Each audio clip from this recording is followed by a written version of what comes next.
저는 오늘 첫 강연을 맡은, 도입 강연을 맡은 대구과학고등학교의 물리교사 김종수라고 합니다. 조금 제가 이제 뭐 첫 강연이라고 이제 맡게 돼서 조금 많이 긴장도 되고 그러는데요. 특히나 오늘 오시는 분들의 이제 어뜻 이렇게 봐서도 이제 초등학교 학생들부터 이제 연세가 있으신 분들까지 너무 이 스펙트럼이 너무 다양해서 제가 조금 어디에 수준을 맞춰서 해야 될지 조금 걱정은 됩니다. 그래서 최대한 쉽게 풀어서 말씀드리려고 할 겁니다만 혹시나 중간에 이해가 안 되는 부분이 있다거나 말이 너무 빠르다 싶으시면은 바로 멈추셔도 됩니다. 그럼 조금 더 제가 천천히 말씀을 드리도록 하겠습니다. 자, 오늘 제가 여러분들께 말씀드릴 거는 물속에서의 의사소통, 초음파의 비밀에 대한 얘기를 같이 나눠보려고 하는데요. 앞에 보시면은 이제 기호, 앞에 기호를 보시면은 여러분들 많이 쓰시는 겁니다. 핸드폰에서 항상 보시는 기호죠. 저 무슨 기호예요? 학생? 혹시 초등학생? 몇 학년? 여학생 몇 학년이 세 번째 앉은? 네.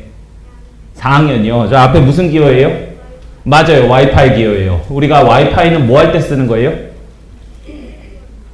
무선으로 정보를 주고받기 위해서 전자기파라고 하는 정보를 주고받기 위해서 우리가 저 무선망을 킵니다.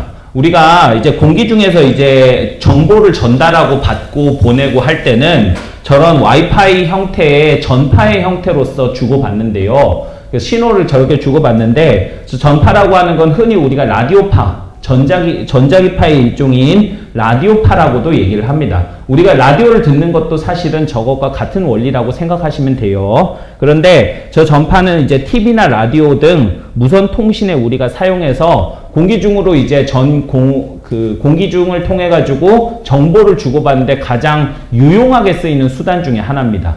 그런데 저 녀석의 속도가 어떻게 되냐면 여러분들이 잘 친숙하게 알고 있는 빛의 속도와 같습니다. 우리가 이제 빛이라고 하는 것은 굉장히 빠르죠. 그게 얼마만큼 빠르냐 하냐면은 초당 30만 킬로미터. 그러니까 조금 감이 안 오실 건데 이제 1초에 지구 7바퀴 반을 돌 수 있는 속력으로 도는 게 빛의 속력이거든요. 근데 그 빛의 속력과 똑같이 전파가 전달이 됩니다. 공기 중에서. 결국은 이제 어떤 얘기를 할 수 있냐면 저 전파도 빛의 일종이다 라는 얘기를 할 수가 있겠죠. 더 엄밀하게 얘기를 하면은 전자기파라고 하는 파동의 일종인데요. 전자기파 안에 빛도 있고 전파도 있고 엑스레이도 있고 여러 가지 종류가 있습니다. 자, 그런데 왜 이 전파 얘기를 하냐면은 이제 오늘 이제 얘기할 음파하고 구분을 좀 해서 얘기를 하려고 도입으로 가져왔는데요. 자, 우리가 오늘 이제 다루고자 하는 건 음파, 그 중에서도 초음파입니다. 여러분들이 이제 초음파 하면은 음파하고 구분을 잘 못하시는 것 같은데 그냥 음파예요. 다만 초음파라고 하는 건 내 귀에 들리지 않는 음파일 뿐입니다. 그 얘기는 조금 이따 하도록 하고요. 어찌됐든 음파라고 하는 것과 전파라고 하는 것은 엄연히 얘네들의 속도가 차이가 납니다. 앞에 보시면 그림이 보이는데요. 사진에 번갯빛이 번쩍이는 게 보일 겁니다. 이 번개빛이 번쩍이는 거를 여러분들이 가만히 생각을 해보면은 이런 현상을 발견할 수 있어요. 번개와 천둥이 항상 같이 칠까 하는 거를 고민해 본 적 있으신지, 학생들 혹시 고민해 본 적 있는지 잘 모르겠어요. 우리가 번개빛을 보게 되면 빛이 먼저 보이고 조금 있다가 꽝꽝꽝 하는 천둥 소리가 들립니다. 우리가 천둥이라고 하는 소리를 듣는 거는 음파를 듣는 거고요. 내 귀로. 그 다음에 번개빛을 보는 건 빛을 내 눈으로 받아들이는 거거든요. 그런데 왜 그게 두 개가 차이가 나냐? 분명히 번개빛과 천둥은 같은 지역에서 일어났거든요. 근데 왜 내 눈과 귀는 다르게 느끼냐? 속도 차이가 있기 때문에 그렇습니다. 우리가 빛은 금방 제 눈으로 들어옵니다. 1초에 지구 7바퀴 반을 도는 녀석이 제 눈에 들어오는데 시간이 뭐 얼마나 길게 걸리겠어요? 금방 들어오죠.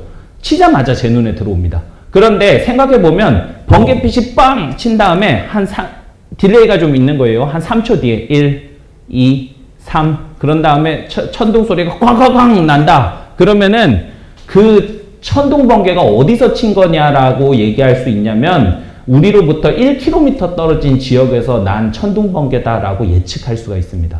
제가 습관적으로 저희 아이들을 데리고 이제 그 천둥 번개를 보게 되면 저도 모르게 애 손을 잡고 번갯빛이 난 그 순간부터 마음속으로 셉니다. 하나, 둘, 셋.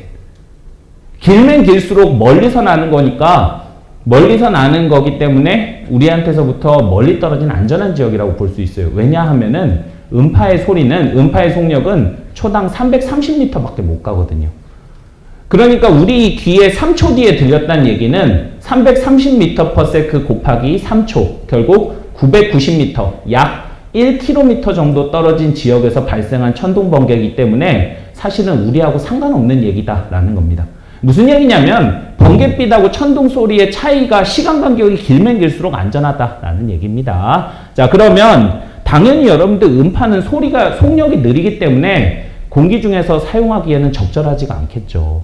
그래서 사실은 우리가 공기 중에서는 거의 통신수단으로는 사용하지 않는데요. 자, 이것의 성질에 대한 거를 좀 더 재밌게 풀어보고자 바닷속에서 관찰할 수 있는 빛의 구멍, 우리가 스네레 창이라고 얘기를 하는데요. 제가 이제 과학고등학교에서 연구활동을 학생들을 데리고 한 것 중에 하나인데요. 여러분들이 한 번도 느껴본 적 있는지 모르겠는데 물속에 들어가서, 바닷물 속에 들어가서, 심지어는 수영장에서도 이런 일을 관찰할 수 있는데요. 바닷속이나 물속 깊숙이 들어가서 천장 쪽을 바라보게 되면은 유심히 보시면 제 눈에 보이는 위에 구멍이, 빛의 구멍이 동그란 거를 알 수가 있습니다. 그게 일종의 이제 전반사의 원리라 그래서 이제 굴절의 원리를 이용한 이제 전반사의 원리인 스네레 창이라고 하는 빛이 들어오는 구멍이 원형 창으로 보인다라는 것인데요. 이게 생각해 보면은 이제 빛이 들어오는 것이 그 원형을 통해서밖에 들어오지 않는다라는 건데요. 이게 바닷속 깊숙이 들어가면 들어갈수록 창이 되게 작아지거든요. 원래는 이론적으로는 커져야 돼요. 왜냐하면 각도가 일정하기 때문에. 각도는 일정한데 깊이 들어가면 깊이 들어갈수록 반지름이 커지기 때문에 원래는 창의 크기가 커져야 되는데, 원형 창의 크기가 커져야 되는데 이게 오히려 줄어듭니다. 생각해보면 너무 당연한 게 바닷속 깊숙이에서 보이는 빛의 구멍이 크면은 얼마나 좋겠습니까? 바다 생물이 살기가 너무 좋겠죠. 빛을 받고 살기. 그런데 실제로 그런 일은 없고요. 그 이유가 왜 그러냐면 빛이 물속에 들어가면 흡수되는 것이 빠르기 때문에 그렇습니다. 결국은 물속에서는 빛이나 전파 같은 어떤 파동은 흡수가 금방 되기 때문에 멀리 가서 전달이 안 된다라는 겁니다. 자, 그러면 이거를 이제 물에서 이제 빛이 어떻게 흡수되는가를 나타낸 그림인데요. 가만히 보면은 푸른빛이 제일 깊게 들어간 게 얼마 정도 들어가냐면 기껏 해봐야 37.5m, 40m 정도밖에 안 들어갑니다. 다른 빛은 심지어는 거의 들어가지도 않고요. 그래서 우리 눈에 푸르게 보이는, 바닷빛이 푸르게 보이는 이유기도 한데요. 그런데 결국은 40m 아래로는 거의 가시광선이 도달하지 않는다라는 얘기예요. 빛이 도달하지 않는다는 겁니다. 그러면 물속에는 우리가 해저의 물속에는 얼마나 깊이 들어갈 수 있냐라고 물어보면 깊이 들어가려면 10km까지도 들어갈 수 있거든요. 근데 거기서는 어떻게 통신을 주고받아야 할까요? 잠수함들이 통신을 주고받아야 되는데 빛을 쓸 수가 없는 겁니다. 자, 그러면 그걸 위해서 이제 이용하는 돌고래가 자주 사용하는 이제 초음파에 대한 얘기를 해보려고 하는 겁니다. 자, 우리가 돌고래라고 하는 것은 흔히 사회적 동물이라고 알려져 있는 수중 생물 중에 하나인데요. 이 수중 생물은 바닷속에서도 이제 초음파를 이용해서 근처에 있는 동료와, 그 근처라는 게 아주 가까이 있는 게 아니고 수 킬로미터 떨어져 있는 돌고래에게도 신호를 전달할 수 있고 그 돌고래에서부터 받는 신호를 받아들일 수도 있습니다. 심지어는 내 주변의 지형이 빛이 없이도 어떤 지형으로 이루어져 있는지, 장애물을 어떻게 피해갈 건지 돌고래는 전부 다 초음파를 가지고 인식을 합니다. 그 초음파라고 하는 것이 이유가 음파는 물속에서는 거의 흡수되지 않기 때문에 그래요. 여러분들이 이제 물속에서 소리가 흡수될 거다라고 착각하시는 분들이 많은데 오히려 소리는 물속에서 더 빠릅니다. 아까 공기 중에서는 330m/s라 그랬는데요. 그것의 한 4배 정도의 속도인 1500m/s의 속도로 전달됩니다. 그러니까 무슨 얘기냐면 1초에 1.5km 정도 가는 속도다라는 겁니다. 그래서 사실은 수중에서는 전부 다 이런 초음파를 사용한다라는 거 알고 계시면 되고요. 이 초음파라고 하는 것은 제 귀에 사람 귀에는 들리지 않아요. 그래서 이게 실제로는 돌고래는 초음파를 발사하고 있지만 사람들은 인지하지를 못합니다. 제가 원래는 오늘 온 학생들이 혹시 초등학생들이라면 여러분들이 얼마나 들을 수 있나 이제 가청 주파수를 한번 테스팅을 해보려고 했는데 우리가 사람이 들을 수 있는 주파수가 한정이 있거든요. 좀 이게 걱정이 됩니다. 이게 약간 시끄러우실 수 있을까봐 걱정이 되는데 너무 이제 말만 하면 지루해 하실 것 같은데 혹시 해봐도 될까요? 너무 시끄러우시면 끌게요, 제가. 자, 이제 제가 갖고 있는 그냥 앱 중에 하나인데요. 헤르츠를 바꿔서, 그러니까 헤르츠라고 하는 건 초당 몇 번을 떨리는지를 테스팅할 수 있는 건데요. 많이 크진 않습니다. 지금 들으시는 게 342Hz짜리 소리입니다. 이 소리가 342Hz 소리입니다. 그런데 이거를 계속 키우다 보면은 자, 줄여서 실험을 할게요. 너무 크면은 자, 이 정도는 자, 이 정도면 들리시죠? 너무 크지도 않죠? 자, 제가 이거 올려보겠습니다. 한 1000Hz 올려볼게요. 1000Hz 잘 들리시죠? 이게 진동수가 커지면 되게 듣기가 싫습니다. 더 줄일게요. 자, 올려볼게요. 자, 이게 열심히 올리다 보면 자, 10,000Hz 정도까지 갔습니다. 소리가 들리시나요? 벌써 안 들리시면 안 되는데, 이게, 네, 아이들은 잘 듣습니다. 이거 아이들은 귀가 굉장히, 이게, 아이일수록 이 가청 주파수 대역대가 높거든요. 근데 사람이 들을 수 있는 게 사실은 보통 이제 아이들은 거의 20,000Hz까지 들을 수 있고요. 참고로 지금 제가 15,000Hz로 만들었거든요. 이거 들리시는 분 손 들어보세요. 아이밖에 못 듣습니다. 거의 아이밖에 못 듣습니다. 네, 그렇습니다. 이 정도가 됩니다. 그래서 보통 우리가 옛날에 지금 지난 얘기긴 한데 그 10대 벨소리 그러면서 선생님들은 못 듣고 학생들만 들을 수 있는 벨소리가 있어요. 딱 울리면 학생들은 다 듣는데 선생님들은 못 듣는 그런 벨소리가 있었습니다. 옛날에. 근데 지금은 쓰지 않고요. 자, 그런데 이런 이제 학생들 얼마나 잘 듣는지 한번 테스팅 한번 해볼게요. 자, 이거 17,000 들린다. 안 들리는데 손 드는 거 아닐까? 자, 18,000. 자, 이게 튼 거고 이게 안 튼 겁니다.